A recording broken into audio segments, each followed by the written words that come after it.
Guys, once again welcome back my YouTube channel botany Adda में आपका स्वागत है।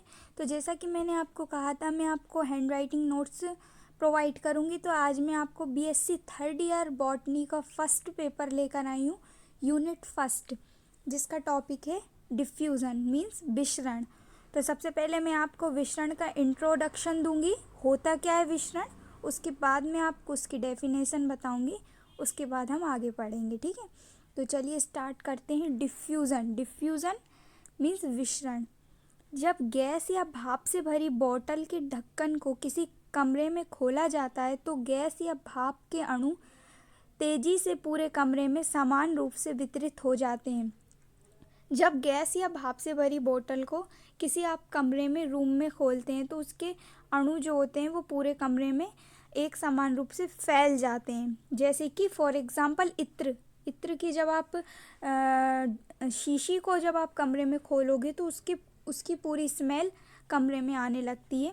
ठीक उसी प्रकार जब किसी बीकर में रखे वाटर में कोई विलेय पदार्थ जैसे कि KMnO4 के क्रिस्टल डालते हैं तो क्रिस्टल के अणु बीकर में संपूर्ण जल में धीरे धीरे फैलकर इसे लाल एवं बैंगनी बना देते हैं। जब आपने डॉक्टर के पास लाल दवा देखी होगी, उस लाल दवा को जब अपन वाटर में या पानी में डालते हैं तो वो पूरा जो वाटर होता है वो रेड हो जाता है। तो बस यही कहा गया है कि जब अपन किसी क्रिस्टल को या KMnO4 को वाटर में डालते हैं तो उसका जो कलर होता है वो लाल बैंगनी हो जाता है।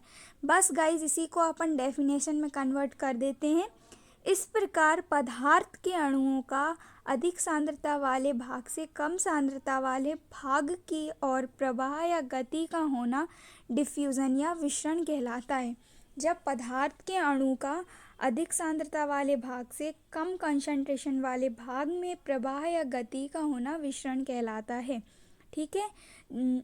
ये जो प्रोसेस होती है वो ठोस, द्रव और गैस तीनों में होती है, लेकिन ये जो प्रोसेस होती है वो गैस में सबसे ज़्यादा तेज़ी से होती है। गाइज, ये ऑब्जेक्टिव टाइप क्वेश्चन आता है कि जो डिफ्यूज़न की प्रोसेस होती है वो किस में सबसे तेज़ होती है, ठोस, द्रव, गैस। 3 एग्जाम्पल दे देते हैं। तो गाइज, गैस में ये प्रोसेस सबसे तेज़ी से होती है।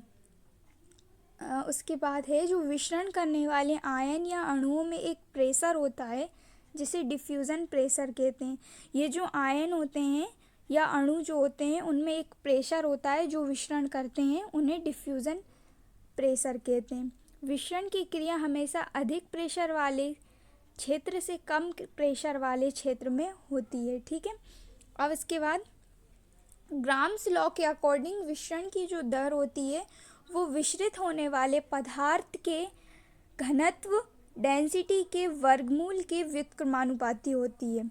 जैसा कि आपको दिख ही रहा होगा, डिफ्यूज़न, ये जो बड़ा वाला डी है, कैपिटल डी है, वो डिफ्यूज़न को नोट करता है, और जो छोटा वाला डी है, स्मॉल डी, वो डेंसिटी यानी घनत्व को नोट करता है, ठीक है। उसके बाद अब हम पादपों में विसरण का महत्व देख लेते हैं। Important of diffusion in life of plant. पादपों में जो प्लांट्स जो होते हैं उनमें डिफ्यूज़न का क्या महत्व है, ठीक है। यह क्रिया प्रकाश संश्लेषण एवं श्वसन के दौरान गैसों के आदान प्रदान में सहायक होती है, ठीक है। खनिज लवणों के निष्क्रिय अवशोषण के टाइम आयनों का अवशोषण समय सामान्य विसरण के द्वारा होता है। रंध्रों, ये जो स्टोमेटा होते हैं, उनसे जल के वाष्पोत्सर्जन की अंतिम क्रिया विसरण के द्वारा ही होती है।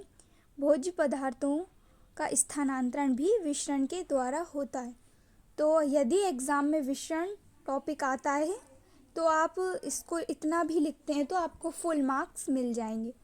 सो गाइज, इस वीडियो अच्छा लगा हो तो लाइक, शेयर, सब्सक्राइब ज़रूर करें। एंड नेक्स्ट वीडियो में आपको प्रोवाइड करूँगी विसरण के बाद में आपको परासरण का, ठीक है, ऑस्मोसिस का।